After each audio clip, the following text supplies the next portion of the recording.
الفراخ البانيه بطريقه جديده وجميله، طريقه اللي هي بالدوريتوس. هنشوف هنعملها مع بعض ازاي، طريقه هتعجبكم قوي، طعمها جميل، هنفهم يعني ايه بالدوريتوس. ودي اهيت الفراخ البانيه جميله، الكفر بتاعها متماسك وحلو. هنبدا نشوف مع بعض بقى هنعمل ايه في طريقه الفراخ البانيه من الاول للاخر بكل خطواته، من اول تتبيله لحد التحمير بتاعه، والطريقتين اللي عندنا المختلفتين. ومعانا حاجه كمان برضو ليكي مفاجاه، ان احنا هنعلمك ازاي تخزني البانيه وهو جاهز تطلعيه على التحمير بس، ويسهل عليكي ويسرع عليكي اي طبخه انت عايزاها. ويلا نبدأ نشوف مع بعض هنعمل الطريقة ازاي بتاعة الفراخ البانيه. السلام عليكم ورحمة الله وبركاته. ازيكم يا حبايبنا، عاملين ايه؟ يا رب كلكم تكونوا بخير. النهاردة معانا وصفة جديدة، معانا الفراخ اللي هي المتبلة بالدوريتوس، يعني فراخ بانيه، فراخ بانيه بالدوريتوس. بالدوريتوس عادي اللي هو الشيبسي يعني دوت، بس هتشوفوه معانا بطريقه مختلفه هتستغربوا عليها، بس هتعجبكم قوي، طعمها جميل جدا. يلا نشوف مع بعض. هي طريقه جديده والاطفال بتحبها جدا، بتبقى شكلها زي تغيير عن البانيه العادي اللي احنا عارفين. هنبدا بقى نشوف مع ماما كده المقادير. احنا دلوقتي بس هنتبل الفراخ عشان بنسيبها يا من بالليل للصبح، بصحى الصبح اتبلها واجي ساعه الغداء ابتدي فيها. الاول خالص هنتبل. انا معايا ده بانيه متقطع شرايح رفيعه، خلاص اهي يعني نفس تقطيع البانيه كده العادي، بس احنا هنعمله بشكل مختلف. انت بقى حسب الكميه اللي انت عايزاها. انا ده كميته كيلو الا ربع تقريبا. تمام. ومعايا بقى البهارات بتاعتي، الملح، الكاري، توم بودر، بصل بودر، عندي تتبيله اللي هي الفراخ، عندي فلفل اسمر، عندي السبع بهارات، عندي بابريكا، يعني البهارات بتاعتي اللي هي معتاده. تمام خلاص. وهنا عندي حوالي 4 أو 5 معالق عصير ليمون، وهنا نص معلقه خل بس. تمام. نص معلقه. ودي ميه بصل حبه حلوين كده عشان التتبيله تشرب منها. ميه بصل بس. انا بفرم البصل وبعدين اصفيه، ما احطش فيه التفل خالص، عشان التفل بيعمل طبقه ما بين الطبقه اللي انا حطاها اللي هي النهائيه اللي بحمر بيها، فبتفصل. خلاص. فانا هبتدي بقى في التتبيله بتاعتي. احط ميه البصل اهو حبه حلوين يعني، وليمون برضو، وعندي نص معلقه الخل، عندي البهارات بتاعتي والملح. طبعا الملح انت بتحطي حسب الكميه اللي انت عاملاها. خلاص. بقلب الخليط ده مع بعضه. سهل قوي، ما فيهاش اي حاجه، بس هيبقى تغيير عن البانيه العادي اللي احنا عارفينه. وهعمل معاكي برضو شويه من البانيه اللي هو العادي اللي احنا كلنا عارفينه. خلاص. ببدا بقى انزل بالفراخ.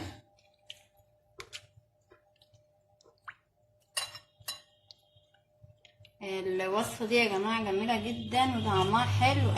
ماما بتعملها، بنقعد ناخد كده منها وناكلها حاف من جمالها، يعني وصفه جديده وجميله قوي. هحط بقى كميه الفراخ بتاعتي كلها اهي. خلاص اهي تبلت الكميه اللي عندي كلها. انا بسيبها زي ما قلت لك كده من بالليل للصبح.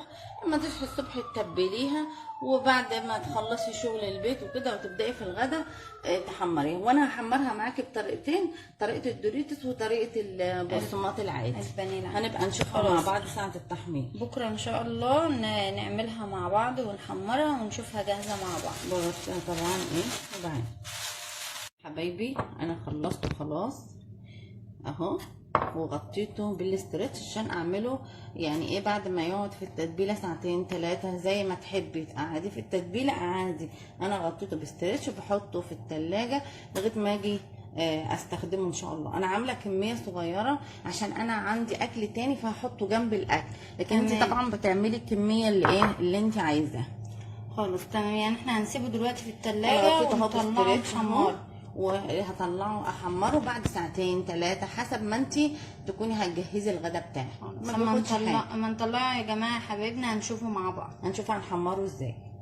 اهو معانا يا جماعه البانيه بعد ما طلعناه سيبناه شرب التتبيله. وشوف التتبيله شربها كلها، كان في شويه كده من التتبيله يعني على الوش اتشربت كلها بقى جميل اهو. ومعانا اهو بقى الكفر الخارجي اللي هنعمله بطريقه جديده بالدوريتوس. هنعمل الطريقتين، واحده اللي هي البانيه العادي اللي احنا اللي هي عارفينه، بالبقسماط يا ماما ده. والطريقه التانية باكياس الدوريتوس. عايزه اقول لكم طعمها بتبقى جميله جدا جدا. يلا نبدا نشوف مع بعض هنعمل الغلاف الخارجي ازاي. انا معايا اهو بقسماط خلاص، ومعايا دقيق، ومعايا معلقه بقسماط لوحدها اهو، دي هشوف هعملها مع الدوريتوس. ومعايا معلقه نشا، ما نكترش نشا قوي يا حبايبي عشان لما بكتر قوي بيفك الغلاف الخارجي ده بيفك. ومعايا ايه البهارات بتاعتي اهي، اللي هي البابريكا والكاري والثوم باودر، بصل باودر، فلفل، ملح، البهارات بتاعتي اللي انا عارفاها. وهنا عندي 5 بيضات حطيت عليهم رشه ملح ورشه فلفل اسمر، وانا بعصر عليها نص ليمونه. تمام. النص ليمونه دي فايدتها ايه يا ماما؟ نص ليمونه دي بتضيع لي الزفاره خالص، وما بتبانش ما بيبقاش فيها اي مشكله خالص نهائي. هرب اهوت عشان ايه افك البيض كده. خلاص البيض اهوت فك من بعضه. معايا هنا البهارات اهي هقلبها. انا بحط البهارات ديت على اللي هو النوع اللي بيتعمل بقسماط بس. خلاص ليه بقى؟ لان الدوريتوس مش محتاج ان انا ابهره في حاجه، هو متبهر يعني. فانا احط هنا على البقسماط اللي عندي، وبعدين برضو ببقى حاطه على الدقيق. انا بحط اللي هو الدوريتوس على الدقيق برضو، يعني برضو بحطه في الدقيق. نقلبه بقى معايا. حطيت البهارات اهو، بحط معلقه النشا، ما بكترش برضو عشان ما يفكش معايا. نفك بقى هو اكياس الدوريتوس. بعملها اهي، بفتحها وبعدين افرمها كويس عشان احنا عايزينها قطع صغيره قوي. اضغط عليها كده عشان ايه تتفرم معايا.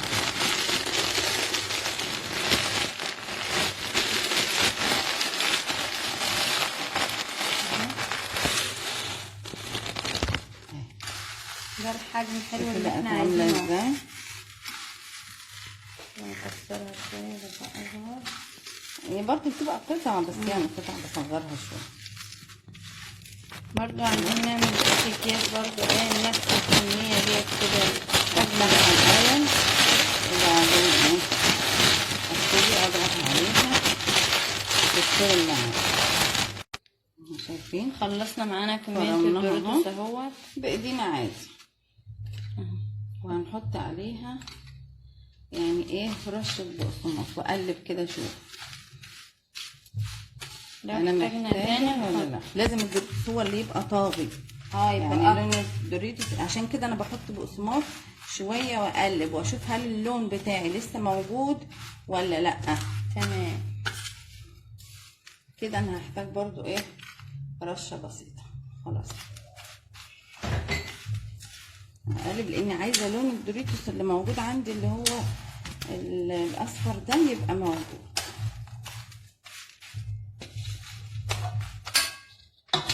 خلاص كده هشوف بقى هعمل ايه. هاخد عادي اللي هو طريقه البانيه بتاعتي اللي هي العاديه. الاول هحط في الدقيق. خلاص اهو، وبعدين هنزل بنغلفه الاول بالدقيق وبعد كده البيض اهو. الطريقه بتاعتي اللي انا ايه حافظاها وعارفاها. باجي بقى هنا على الدوريتوس كده. عايزه اقول لكم طعمه بيبقى تحفه جدا جدا. بضغط عليه كده بالدوريتوس ده جميل.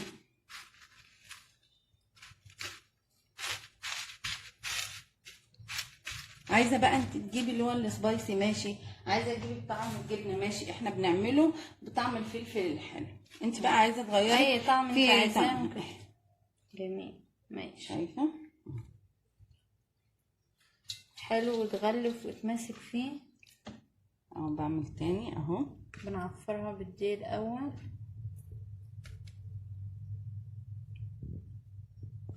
وبعدين احطه في البيض.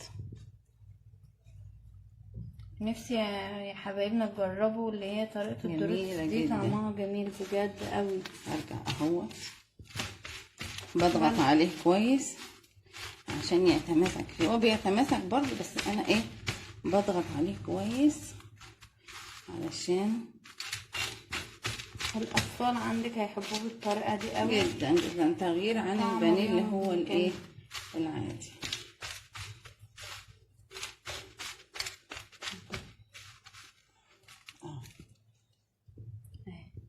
ادي القطعة اهي تمام. وهنكمل برضه.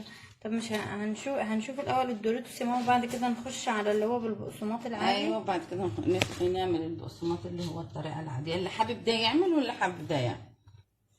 اهو يا حبايبنا خلصنا الكميه اللي معانا هي بالدوريتوس. شكله عامل ازاي، وانا بحط طبعا اكياس فرق في النص عشان ايه يعني واحط اكياس اهي بصي اهي عشان ما يلزقش ببعض ما يعرقش بعض. وبعدين هنا بقى الطرف اهو تنيته وحطاه برضه كده. خلصنا ايه هنعمل بقى اللي هو التاني اللي هو بالبقسماط البانيه العادي.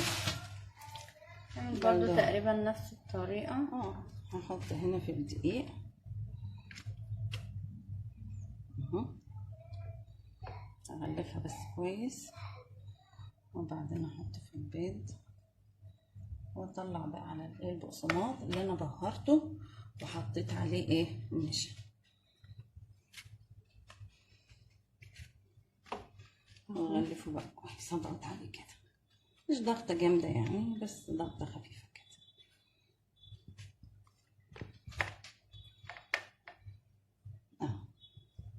ادي شكله هو برضه بيبقى جميل وطعمه حلو جدا. طبعا يعني الدوريتوس تغيير، يعني حابه تعملي بالطريقه دي اعملي، حابه تعملي يعني غيري. وممكن تعملي الطريقتين في ايدك اهو، بس انت مجهزه الحاجه يعني كده كده الحاجات ايه جاهزه قدامك. ممكن تعملي ده يعني طبق تحطي من ده على ده، اللي عايز من ده ياكل واللي عايز من ده ياكل. هما بيبقوا ايه طلباتهم جاهزه مع بعضها يعني ما بعملش حاجه جديده ولا حاجه.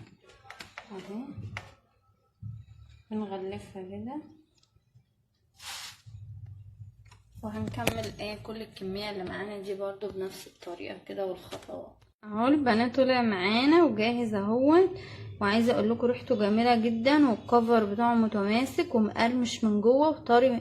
لا مش لا طبعا مش هيبقى مقرمش من جوه، هو مقرمش من بره. من الكفر بتاعه جميل قوي ومن جوه طري وجميل ومستويه وطعمها تحفه. والطريقتين الاتنين احلى من بعض، ويا ريت تجربيها وتقولي لنا رايك في الكومنتات، ويا رب ينال اعجابكم.